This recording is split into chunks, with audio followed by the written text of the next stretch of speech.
ஹல்லேலூயா. ஆண்டவரே, நன்றி தகப்பனே. இயேசுராஜா, உமக்கு நன்றி அப்பா. என் தேவனே, உமக்கு நன்றி தகப்பனே. வல்லமையான பிதாவே இயேசுராஜா, உமக்கு நன்றி.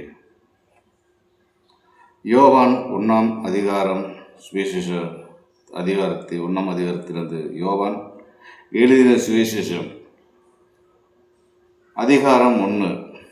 ஆதியிலே வார்த்தை இருந்தது, அந்த வார்த்தை தேவனிடத்திலிருந்து, அந்த வார்த்தை தேவனாயிருந்தது. அவர் ஆதியிலே தேவனோடு இருந்து சகலம் அவர் மூலமாய் உண்டாயிற்று. உண்டாதனதென்றும் அவராலே எல்லாம் உண்டாகவில்லை, அவராலே எல்லாம் உண்டாகவில்லை. அவருக்குள் ஜீவன் இருந்தது, அந்த ஜீவன் மனுஷனுக்கு ஒளியாயிருந்து அந்த ஒளி இருளிலே பிரகாசித்து இருளானது அதை பற்றி கொள்ளவில்லை.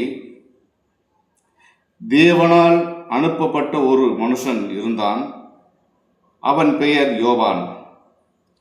அவன் தன்னால் எல்லாருக்கும் சுவிசேஷ விசுவாசம் இருக்கும்படி அந்த ஒளியை குறித்து சாட்சியை கொடுத்தான்.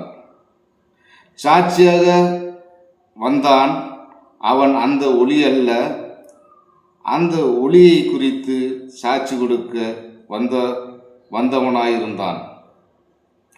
உலகத்திலே வந்து அந்த மனுஷனை பிரகாசிக்கிறதாக ஒளி, அந்த மெய்யான ஒளி, உலகத்திலே வந்த அந்த மனுஷனையும் பிரகாசிக்கிற ஒளியே அந்த ஒளி, மெய்யான ஒளி.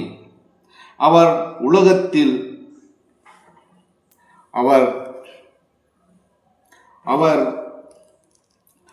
உலகத்தில் வந்த அந்த மனுஷனையும் பிரகாசிக்கிற ஒளியே அந்த மெய்யான ஒளி. அவர் உலகத்தில் இருந்தார், உலகம் அவர் மூலமாய் உண்டாயிற்று, உலகமே அவரை அறியவில்லை. அவர் நமக்கு சொந்தமானதினாலே வந்தார். அவருக்கு சொந்தமானவர்களோ அவரை ஏற்றுக்கொள்ளவில்லை.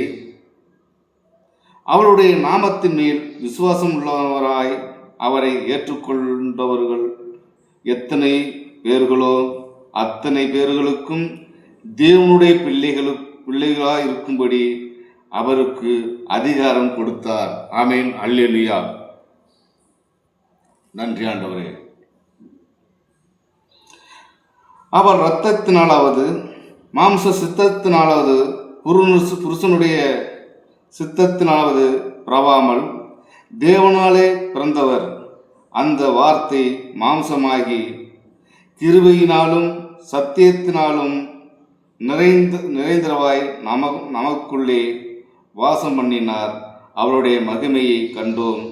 அது பிதாவுக்கு ஒரே பேரானுடைய மகிமையும் ஏற்ற மகிமையாகவே இருந்தது. ஆமென். அல்லேலூயா. யோவான் அவரை குறித்து சாட்சி கொடுத்து, எனக்கு பின்வருகிறவர் எனக்கு முன்னிருந்தவர், ஆகையால் அவர் என்னிலும் மேன்மையுள்ளவர் என்று நான் சொல்லியிருந்தேன். அவர் இவர்தான் என்று சத்தமிட்டு கூப்பிட்டார். அல்லேலூயா.